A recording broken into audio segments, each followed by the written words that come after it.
Hello friends, welcome to Dhana's tips. இன்றைக்கி நம்ம பல மருத்துவ குணங்களை கொண்ட பிரண்டையை வச்சு ஒரு பொடி எப்படி பண்ணுறதுன்னு பார்க்கலாம். இந்த பொடி செய்கிறதுக்கு தேவையான பொருட்கள்: பிரண்டை 10, கறிவேப்பிலை 6 கொத்து, காய்ந்த மிளகாய் 10, கடலைப்பருப்பு 2 ஸ்பூன், உளுத்தம்பருப்பு 2 ஸ்பூன், பூண்டு 5 பல், புளி சிறிதளவு, பெருங்காயம் சிறிதளவு, ஜீரகம் 1 ஸ்பூன், உப்பு தேவையான அளவு, எண்ணெய்.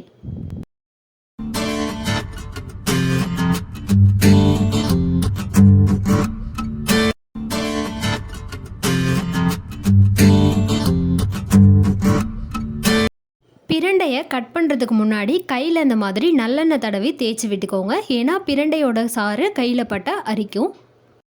பிரண்டையோட தலைப்பகுதியையும் அடிப்பகுதியையும் கட் பண்ணி எடுத்துருங்க. கட் பண்ணி முடித்ததுக்கப்புறம் பிரண்டையோட சைடில் பார்த்திங்கன்னா முள் மாதிரி இருக்கும். அதை இந்த மாதிரி கத்தியை வச்சு ரிமூவ் பண்ணிவிடுங்க. அந்த முள் மாதிரி இருக்கிறத எடுத்துகிட்டு பிரண்டையை நீங்கள் இப்படி உடச்சிங்கன்னா நாராக வருது பார்த்திங்களா?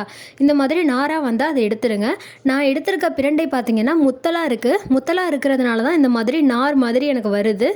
நீங்கள் பிரண்டை வாங்கும்போது நல்லா எலசாக வாங்கிட்டீங்கன்னா உங்களுக்கு இந்த மாதிரி நாராக வராது. முத்தலாக இருந்தால் மட்டும் இந்த மாதிரி நாராக வரதை எடுத்துருங்க. எல்லா பிரண்டைக்கும் இந்த மாதிரி சைடில் முள்ளாக இருக்கிறத கட் பண்ணிவிட்டு நார் மாதிரி வந்துச்சுன்னா அதை பிரித்து எடுத்துகிட்டு பிரண்டையை சின்ன சின்ன பீசஸாக கட் பண்ணி எடுத்து வச்சுக்கலாம். இப்போ பார்த்தீங்கன்னா பிரண்டையை தனியாக கட் பண்ணி எடுத்து வச்சிட்டேன். அது மேலே வந்த நார் முள் எல்லாத்தையும் தனியாக எடுத்து வச்சாச்சு. அடுத்து கடாயில் 2 ஸ்பூன் எண்ணெய் விட்டு எண்ணெய் நல்லா சூடானதுக்கப்புறம் பிரண்டையை இதில் சேர்த்து நல்லா வறுத்து எடுத்துக்கலாம். பிரண்டையோட கலர் பார்த்திங்கன்னா கலர் சேஞ்ச் ஆகி ப்ரௌன் கலராக ஆகணும். நல்லா வாசனையும் வர ஆரம்பிக்கும். அந்த அளவுக்கு வறுக்கணும். உடம்பில் அடிபட்டு அதனால் வீக்கம் இருந்தாலோ, சுளுக்கு, பிடிப்பு, வலி, இது எல்லாத்துக்குமே பிரண்டை ரொம்ப ரொம்ப நல்லது. பிரண்டையை மற்ற டிஷ் மாதிரி பண்ணி சாப்பிட்றத விட துவையலாக செஞ்சு சாப்பிட்டா அதுக்கு பலன் அதிகம். துவையல் செய்கிற வீடியோ கூட ஆல்ரெடி நம்ம சேனலில் அப்லோட் பண்ணியிருக்கோம். உங்களுக்கு வேணும்னா நீங்கள் அது கூட போய் பாருங்கள்.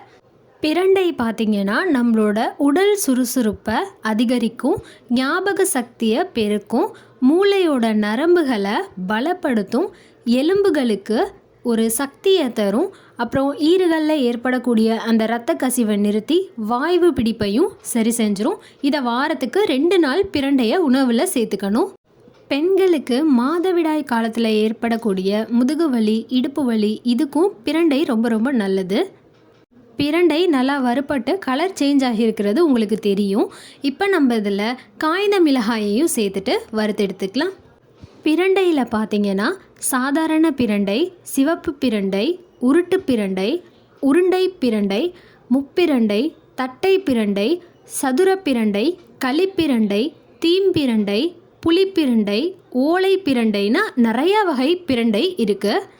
பிரண்டையை பார்த்திங்கன்னா வஜ்ரவல்லின்னு கூட சொல்லுவாங்க.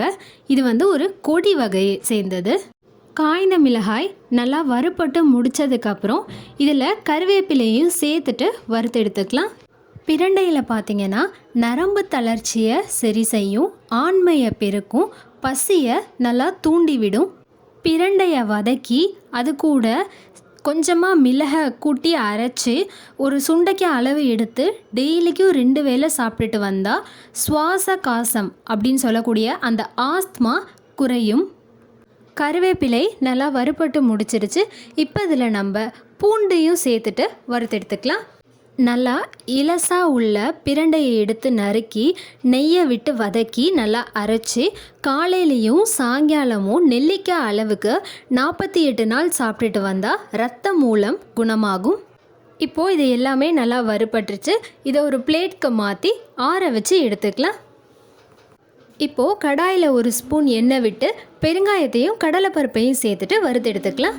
உடம்பில் எலும்பு முறிஞ்சு இருக்கிறவங்க பிரண்டையோட தண்டை சின்ன சின்னதாக நறுக்கி ரசத்தில் சேர்த்து கொதிக்க வச்சு டெய்லிக்கும் 1 டம்ளர் குடிச்சிட்டு வந்தாங்கன்னா அவங்களுக்கு முறிந்த எலும்பு ஒன்றா சேர்ந்துடும். இது அவங்க 1 மாதம் பிரண்டை ரசத்தை குடிச்சிக்கிட்டு வரணும். கடலைப்பருப்பு நல்லா வறுபட்டு முடித்ததுக்கப்புறம் இதிலே நம்ம உளுத்தம்பருப்பையும் புளியையும் சேர்த்துட்டு வறுத்து எடுத்துக்கலாம். பிரண்டை பார்த்திங்கன்னா உடலில் உள்ள தேவையற்ற நீர்களை வெளியேற்ற சக்தி இதுக்கு இருக்குது. புற்றுநோய்க்கு கொடுக்குற மருந்தில் பார்த்தீங்கன்னா கண்டிப்பாக பிரண்டையும் இருக்கும். நல்லா வறுத்து முடிச்சாச்சு. இப்போ அது ஒரு பிளேட்க்கு மாற்றி ஆற வச்சு எடுத்துக்கலாம்.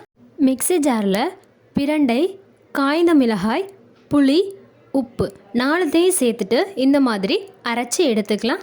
அரைப்பட்டு முடித்ததுக்கப்புறம் கடலைப்பருப்பு, உளுத்தம்பருப்பு, பூண்டு, கருவேப்பிலை 4த்தையும் சேர்த்துட்டு அரைச்சி முடிச்சுக்கலாம். அதையும் அரைச்சி முடித்ததுக்கப்புறம் நம்ம ஃபஸ்ட்டு அரைச்சி வச்சுருந்த பவுடரையும் 2வதாக அரைச்சி எடுத்த பவுடரையும் ஒன்றா சேர்த்துட்டு ஒரு தடவை அரைச்சி எடுத்துக்கலாம். அவ்வளோதான், சுவையான பிரண்டை பொடி தயாராகிடுச்சு. இதை சாதத்தில் போட்டு நல்லெண்ணெய் இல்லைனா நெய் விட்டு சாப்பிட்டா நல்லாயிருக்கும். ட்ரை பண்ணுங்கள். ட்ரை பண்ணிவிட்டு எப்படி இருக்குன்னு கமெண்ட் பண்ணுங்கள். சேனலுக்கு சப்ஸ்கிரைப் பண்ணுங்கள். மறக்காமல் பக்கத்தில் இருக்கிற பெல் ஐக்கானை கிளிக் பண்ணிக்கோங்க. தேங்க்யூ.